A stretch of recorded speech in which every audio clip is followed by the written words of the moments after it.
Gracias, muchas gracias por estar con nosotros. Esta es la revolución del debate en La Llaga, en conjunción con el financiero Bloomberg. Yo soy Antonio Aguirre y me da mucho gusto saludarles porque vamos a hablar un poco de algo que está acaparando la atención del mundo entero y México no queda al margen, desde luego. Es el conflicto en Medio Oriente, esta guerra que se ha desatado allá en Israel y que, bueno, mantiene al planeta entero en vilo y sobre todo pues a los mexicanos, porque ha dicho el presidente que hay alrededor de mil compatriotas varados allá, aunque ya han salido 2 aviones a rescatarlos. Bien, para hablar al respecto está con nosotros y yo le agradezco muchísimo su generosidad, su paciencia y su tiempo al doctor Moisés Garduño del Taller de Estudios sobre Medio Oriente de la Facultad de Ciencias Políticas y Sociales de la UNAM, que esté con nosotros. Doctor, muchas gracias. Antonio, a sus órdenes y a los de su audiencia, un placer estar aquí con usted. Doctor, no sé si vio estas imágenes que llaman poderosamente la atención de los mexicanos, porque en el aeropuerto, en aquella zona de conflicto, mientras están varados esperando a que el gobierno mexicano los rescate, han interpretado nuestros connacionales Cielito Lindo. ¿Qué le parece esto, doctor? Bueno, a mí me parece que es una muestra, una manifestación de, pues digamos, de presencia. A mí me parece que el gobierno mexicano tiene que hacer resonancia de esto en el sentido de mantener comunicación con Israel y también con palestinas. Recordemos que tenemos también presencia no solo en Tel Aviv, sino también en Ramallah, con una oficina diplomática ahí de observación política y también observación en Líbano, con nuestra embajada en Beirut, una embajada que también está totalmente conectada con lo que está pasando en estos momentos en Israel-Palestina y también nuestras autoridades en Egipto. Es una labor conjunta por parte de nuestros representantes del servicio exterior. Y bueno, a mí me parece que esto del Cielito Lindo es una muestra también para decir, estamos aquí, somos mexicanos, y bueno, el gobierno va a tener que hacer coordinación también con gobiernos latinoamericanos para ayudar a evacuar a estas personas y muy importante, hay que ver también quienes no están cantando, también hay personas que están presuntamente desaparecidas y hay que coordinar esfuerzos también para buscarlas, encontrarlas y traerlas de vuelta. Ese es el deseo que tenemos todos y también la responsabilidad de nuestras autoridades y de nuestra Secretaría de Relaciones Exteriores. Doctor, ¿qué tiene que hacer un gobierno cuando estalla un conflicto bélico, cuando se da una guerra, como es el caso allá en Medio Oriente, y hay con nacionales, en este caso mexicanos allá? ¿Qué es lo primero que tiene que hacer el gobierno? El gobierno mexicano o en cualquier gobierno en este sentido tiene que primero no dejar de trabajar, de hecho hacer marcha forzada, seguir observando políticamente, mandar notas de esa observación política, mandar reportes diarios y cotidianos a lo que es la Secretaría de Relaciones Exteriores para que con base en esa información nosotros podamos actuar en función de nuestros propios principios de política exterior y también nuestros principios consulares. Bajo este marco, lo primero que hay que hacer es dar información de números telefónicos a los cuales hay que entablar comunicación. Número dos, entablar estos números con nuestras embajadas amigas de países latinoamericanos. Así funcionan los países africanos, así también trabajan los países árabes en bloque. Esto no nada más es una labor de México o de un estado en solitario, sino una labor en bloque de países que se están ayudando mutuamente para recibir, para dar información de connacionales que estén perdidos o que estén en búsqueda de algún tipo de ayuda, ya sea médica, psicológica o consular. En este sentido, hay que recordar que uno de los derechos fundamentales de los ciudadanos es tener el derecho a mantener comunicación con su consulado en caso de arrestado por error, de que sea incomunicado. Tiene el derecho fundamental de tener ayuda y logística consular, una orientación consular, es un derecho fundamental.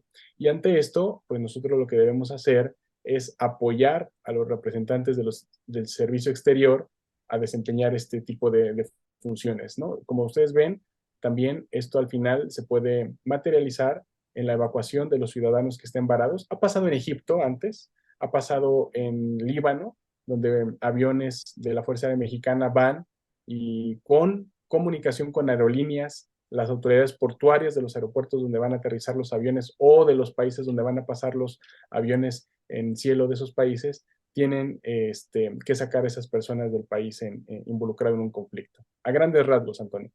A grandes rasgos. Lo entendemos así, doctor.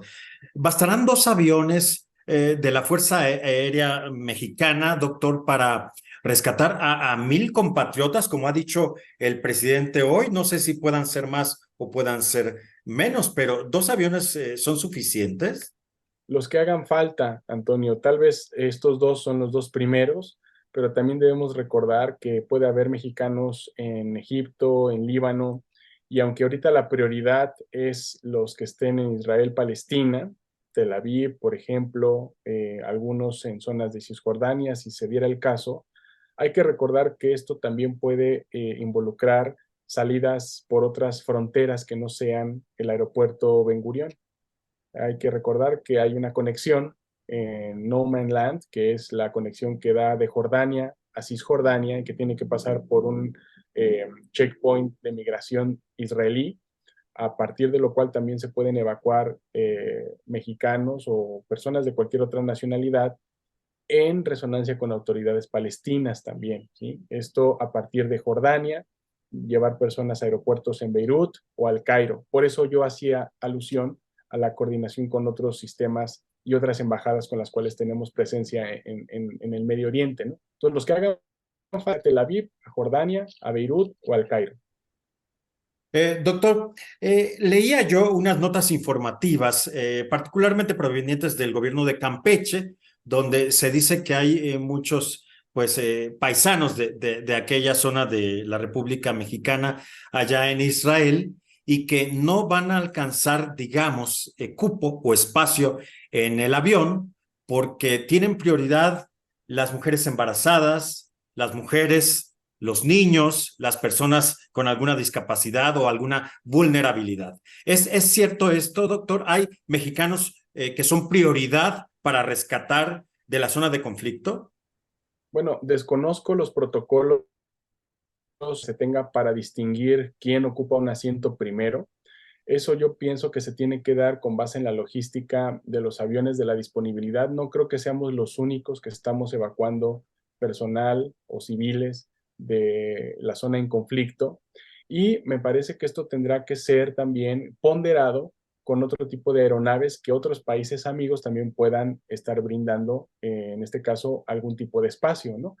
Eh, Consideramos que es una situación de emergencia y en situación de emergencia es lógico que haya mujeres y niños primero, ancianos, personas de discapacidad, pero al considerar estas prioridades, si se dieran así, de inmediato se tiene que seguir con hasta el último mexicano que se tenga contabilizado y confirmado en situación en conflicto. Es nuestro deber y aunque debe de haber un orden, es lógico que haya un orden de abordaje, de prioridad, no debe de quedar nadie fuera. Eso yo diría, Antonio, al respecto.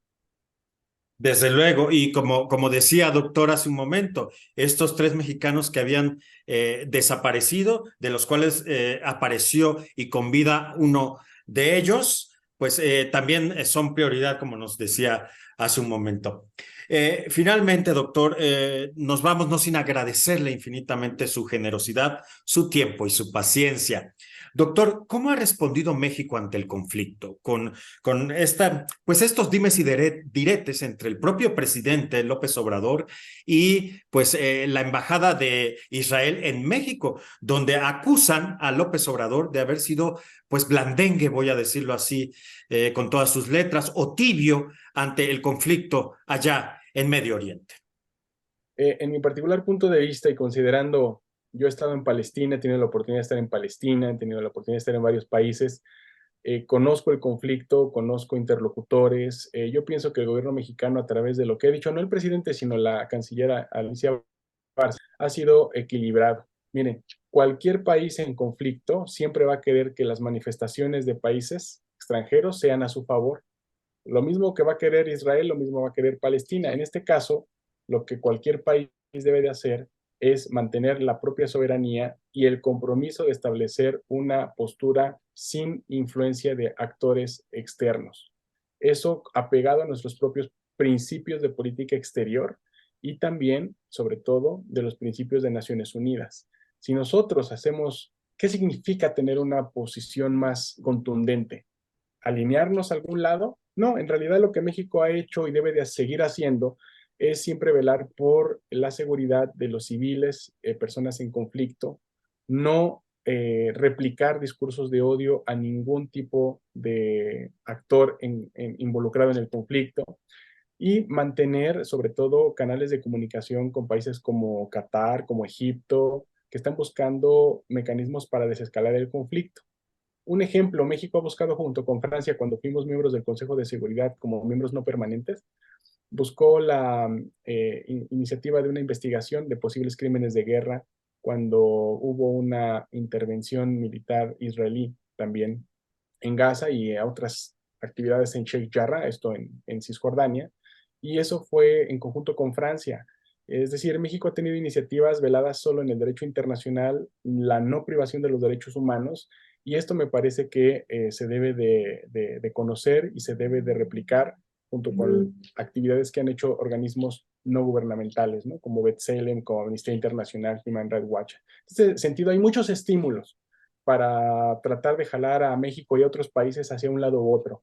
Y nosotros tenemos que buscar siempre los mecanismos de conciliación, de diálogo y de mecanismos de paz y justicia para las personas en el conflicto. Eso es lo que realmente importa. Esto se va a politizar, se está politizando y hay actores que viven de la guerra.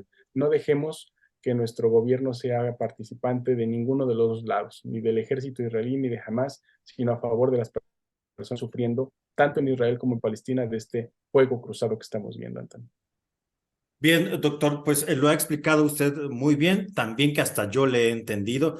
Muchas gracias. Y no quisiera yo irme sin preguntarle ya finalmente, doctor. Tenemos que preocuparnos, nos tiene que dar miedo en México a los mexicanos una guerra de esta naturaleza, porque luego está muy lejos o los países en conflicto, pero hay repercusiones globales, ¿cierto? Tenemos que pensar, tenemos que reflexionar y buscar información verificada, no replicar discursos de odio y poder comprender históricamente y contextualmente este y cualquier otro tipo de conflicto, Antonio. Es más fácil juzgar que reflexionar. La información es un derecho, pero también una obligación de poder verificar los datos que nosotros tenemos y no caer en discursos fanáticos de ningún lado, Antonio. Yo diría solo eso para terminar. Muy bien, totalmente de acuerdo, doctor. Y en este caso, el financiero Bloomberg, el financiero Televisión y un servidor Antonio Aguirre y en La Llaga, este espacio, pues procuramos eso, tener siempre información de personajes que saben cómo es su caso. Gracias, doctor Moisés Garduño, del Taller de Estudios sobre Medio Oriente de la Facultad de Ciencias Políticas y Sociales de la UNAM, que siempre es una garantía. Gracias, doctor. De sus órdenes, Antonio, y de su audiencia. Muchas gracias. Muchas gracias. Pues ahí estuvo un mensaje contundente, un mensaje muy serio que vale la pena que compartamos. Bien, a nombre del financiero Bloomberg, el financiero Televisión y en La Llaga, su servidor y amigo Antonio Aguirre. Hasta la próxima. Gracias. Buenas tardes.